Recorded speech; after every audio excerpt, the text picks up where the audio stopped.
Hello, and good evening. Welcome to Growth Groove with Dr. Erica.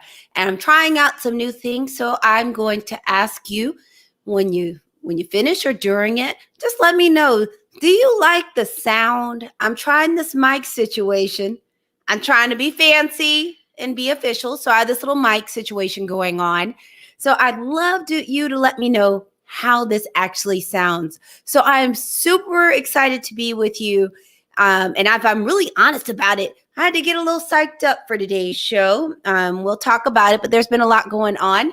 And I had to actually take a few moments to reset so that then I could come and bring energy with you. And I'd love to tell you a little bit about what I did because that might be able to help you too. So, really quickly, I want you to know if you know someone that needs this, please tag them. Another option, if you know someone that needs this, you can share. Sharing is caring. The next thing is please, if you're watching this later, put hashtag replay in the comments. Let me know that you are here. That would be excellent. I would love to know that you're here. And, let me know where you're coming from. And we're going to just do this together. And I would love for this to be a bit of a conversation. So welcome tonight. So tonight we're talking about 5 fundamental challenges that keep you from asking for help. You might be like, Dr. Erica, why are we talking about this? Well, this week it's come up a lot of times through different conversations around what it means to ask for help. And I'm always saying, ask for help, ask for help, ask for help. That comes up all the time. And so often you see people not ask for help. And I see this all the time in my practice. I'll talk to people and you'll ask them, have you talked to anybody? Do you even call your family? Do you talk to your spouse? Have you asked anyone to help you? If you're feeling overwhelmed at work, have you been able to reach and connect with other team members? And more often it is actually, no, I haven't, or no, I'm not comfortable with that. So I wanted to come in here and talk about that. But I want to give just a quick moment before we get into it. And thank you for coming in. Is just to have a quick moment to talk about what's been going on today. Because for me, I was having actually the greatest day. I'm going to tell you a little story. I hope it's okay. Let me know in the chat if it's okay if I tell you a story. Is today I was seeing patients and I had someone actually doing really well. Like they were doing great. From all the struggles they were doing before, now they are rocking it. I was so excited when I got off the call with them. And these are the things they often don't tell you. People don't always tell you what your doctors do or how your doctors feel when things actually go well. Well, let me tell you what I did when things went well, because I want you to know what I did. I literally did the Tiger Woods fist pump. I was like, yes, yes. I did that a few times. And then I danced around my office because I was so excited. So one of the things I want people to know is your doctors want you to win. We want you to win. We want you to do well. We want you to feel great. And when you start showing progress, we feel good too. So I just want you to know that we get excited for you. You may not always see all of the excitement right in front of you, but I want you to know we get excited. So I went from this level of excitement because I had 2 people doing really, really well today. I felt like this was my day. This was my jam. This was my day. And then I got a message. One of my cousins is actually a police officer, and she had sent a message to our family chat, which, during the pandemic, the family chat has blown up. We didn't even have this full family chat before the pandemic. So cha-ching, check for one good thing out of the pandemic. And she had said that verdict was coming today. And then later I got another message that originally they thought it was going to be around 4. And then somebody's like, oh, it's going to be around 4:30. And I don't know about you, is as it got closer to time, like the hour or so before the Derek Chauvin verdict was read, I found myself getting just tense and just, how you can kind of feel the hairs on your arm feel like they're standing up a little bit. and you just feel like there's this current of energy just running through you that wasn't running before. That's how I felt. And I felt that way all the way until I heard the verdict. And for me, I was actually in the car, had driven into my parking garage. My mother is notorious for being on speakerphone. So I'm like, just keep it on speaker. I know you are on speaker. And so she's on speakerphone and I can actually hear the TV through the speaker. And my personal experience, if it's okay if I share, is that it was that collective sigh, but then I still didn't actually feel okay.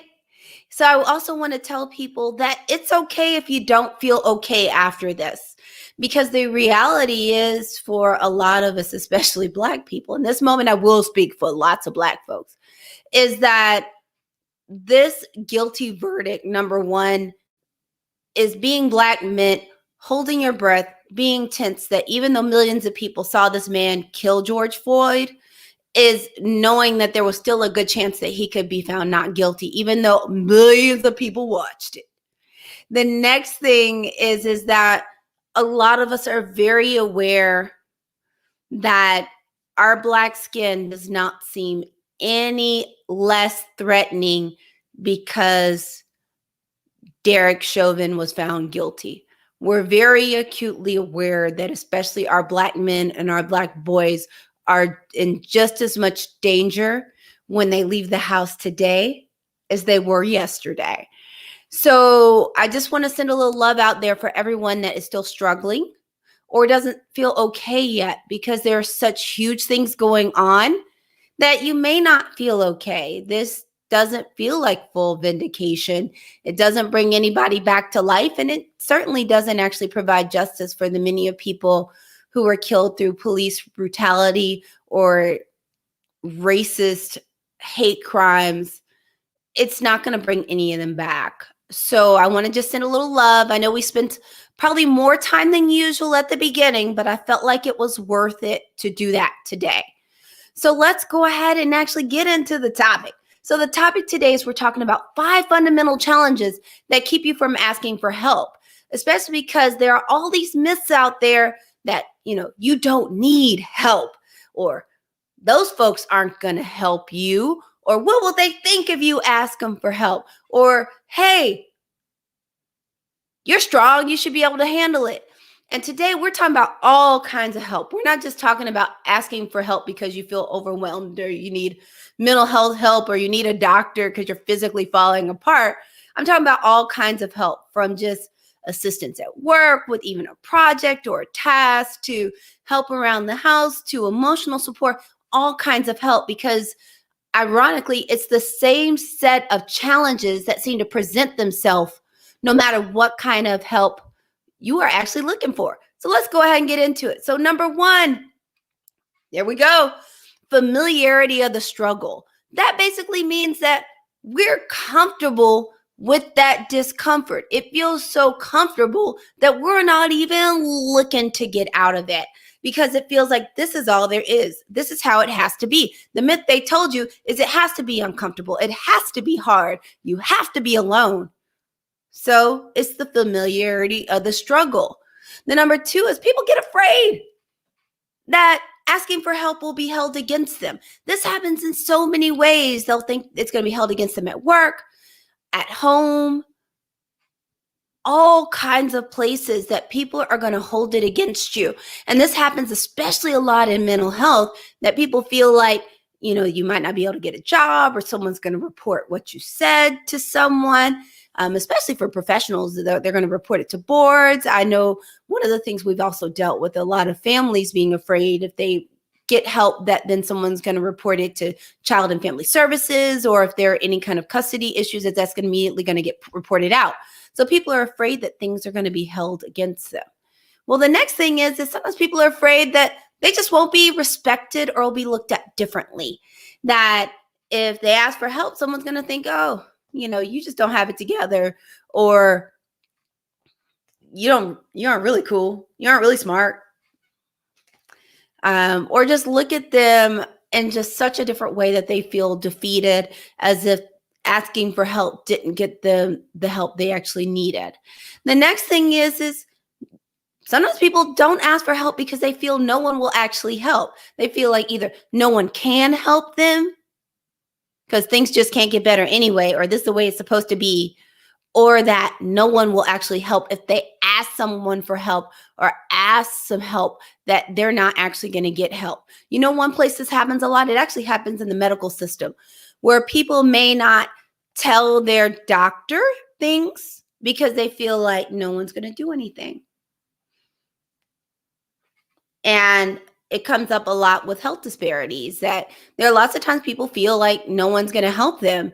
And part of the reason they feel like no one is going to help them is because their past experiences where they asked for help, nobody did anything, nobody helped. The fifth one is fear of punishment. So they feel like if they ask for help, it's going to be held against them, and they're also going to be punished. So that happens. We talked about professionals that may have certifications or boards or things like that, and licenses, feeling like if they ask for help, especially medical or mental health, and especially substance abuse help, that's going to be held against them, or they're going to be punished. But also, people are also afraid that they ask for help and they'll be punished in other ways. So they may be afraid that they ask for help at work and then they won't get a promotion, or they may get fired, or they may be let go. They may be afraid that they ask for help and be punished because they asked for help in their friend circle and then now no one wants to talk to them or nobody wants to spend time with them. Or people ask for help within their relationships and then they feel like the other person is just coming at them. But you know what? I still got one more bonus. So the bonus is sometimes people feel like it's a sign of weakness or ineptitude, that they feel like if I ask for help, that means I can't do it. Or that means people are going to think I can't do it, or people are going to think I'm not smart, or think I'm not strong. And this happens so much. If you want to ask, one of the big places this gets fed into, also gets fed into with imposter syndrome, because people don't want to ask for help because they already feel like people think they can't do stuff, is that it ends up being, it comes up a lot professionally. And the interesting thing about this one is I was actually listening to Brene Brown's Dare to Lead podcast, and she was actually talking about, with daring leadership, one of the qualities that people always looked for in other leaders in their organization, team members that they were going to promote or trust with important projects, was that they asked questions and that they asked for help. So it's ironic that people feel like asking for help is a sign of weakness or a sign of ineptitude, when in significant leadership circles, being able to ask for help or ask for clarification or ask questions is actually a sign of progress and potential and skill. So it's very interesting that these two are actually very opposed at times. So I'm going to do a quick review and then we're going to get you out of here. So the next thing is, again, quickly, if you know someone that needs this, tag them. If you know someone that needs this, share. Sharing is caring. The last thing is, if you know someone, it's not even actually know someone, but if you're watching it later after this airs, which is fine, which I suspect will happen a lot today because people are just busy. You're mentally busy with so many of the things, all the things. And all the feelings, is that if you're watching later, just drop me a line and put hashtag replay in the comments. Let me know if you have any comments. Also, let me know if you have any questions. We will circle back. Even if I'm off the air, I will circle back to you. So we're doing a quick recap of 5 fundamental challenges that keep us from asking for help, because a lot of people have been gaslit into asking for help is a problem, so they just don't do it. And I want you to be empowered to actually ask for help when you need it. So one is familiarity of the struggle, that they're comfortable being there because this uncomfortable place is the place that they are used to. It is familiar. They are used to feeling that they're drowning or having difficulties, and that's just what they're used to. So they stay. The second is people are afraid that asking for help will be held against them. The next is people are afraid that they won't be respected or they'll be looked at differently. The next one is feeling no one will help. The next one is fear of punishment. The last one is feel it would be a sign of weakness or ineptitude. Now, one of the things, the reason I want to bring this up is because also, especially when we're working on projects, either personally or professionally, there's this book by Dan Sullivan. I highly recommend it. It's called The 80% Approach. And it talks about that when you first do something, the first 80% is typically what you end up with, which is usually good enough. But if you need more, it's best to get the next tries out of your team. So out of other people that may have skill sets that are a little bit different than yours, and their strengths may even be different, so that you are amplifying. So ironically, with feeling uncomfortable asking for help, a lot of times we're not actually including our team, which could actually make our task or work product actually better. And the other thing I want you to notice, if you look, there's one common thread through all of these things, and it is fear. Fear is like a thief. Fear steals your joy. Fear steals your wins. Fear steals your potential. Fear steals your peace of mind. Fear steals everything. Fear is just raw, and I think I'm not talking about that level of fear or worry that is functional, that is, reality-based and concerns that you really need, but just this fear that paralyzes us so that we don't move, don't ask for help, or that doesn't get us anywhere, because then we're stuck. And that fear makes us stuck. That fear is like freaking crazy glue or super glue holding us down, like gluing us to the floor when we need to be jumping up and down on a trampoline. I said it. So I just want you to continue to do those barometer checks of when are you being ruled by fear and when are you not? When could you use some help? And these could be small things. You could be in the house and there's just a lot of dishes, and it would be helpful if someone helped you dry while you washed, or you loaded the dishwasher and someone unloaded it. It can be as simple as that. Or like I was working on a document. I did a draft and then I sent it to my best friend so she could look over it and give me another opinion. And it ended up better than it would have been had I just done it alone. But I asked for help and I got something even better. And it's related to something that's going to be a huge surprise. So I'm really excited about bringing the surprise to you in a few weeks. But I just don't want you to be run by fear. I guess that's it. I feel like I'm just talking just to talk. So I want to say thank you so much for showing up again. I am your host, Dr. Erica, double board certified psychiatrist and integrative lifestyle coach. I am extremely passionate about helping people be better, do better, and live better. I do that through my adult telepsychiatry. I also do that through my speaking and my books. So guess what? My superpower is making mental health practical, along with making healthy salads. I can prep the heck out of some kale. But I want you to all have that life you were created for. And one thing that helps us get to that life is being empowered and comfortable with asking for help. Because the more comfortable we get for asking for help, the much easier everything is. Like I even started hiring people to help me with things that I didn't even know I needed help with originally. But when I got someone to help, it made a huge difference. So now I have an assistant, I have a project manager, I got 4 coaches. All kinds of people. But it's just important to make sure that you build a team of support around you. So thank you so much. I appreciate all the positive feedback and all the love. I want to shoot some of that love back to you. I want to, number one, tell you to make sure you have your usual prescription to call at least one person and tell them that you love them. It will fill your love bucket and theirs. The next thing is I will be on tomorrow at 7 Eastern. That'll be my last time live streaming this week because I cut my schedule down so I could do some other things for you. And you're going to really love what I do. If you feel like some of your asking for help needs to be you or someone you know could benefit from some mental health assistance, then guess what? I got something for you. You can go to my telepsychiatry program at AskDrGoodwin.com and just check it out. You can book a 15-minute free consultation, all that kind of good stuff. But that's all I have for you. I want to make sure people know that they are loved. I love each and every one of you. And make sure just give yourself a little bonus hug. It feels really good. And that's what I have for you today. So I want to leave you with have a better day. Bye.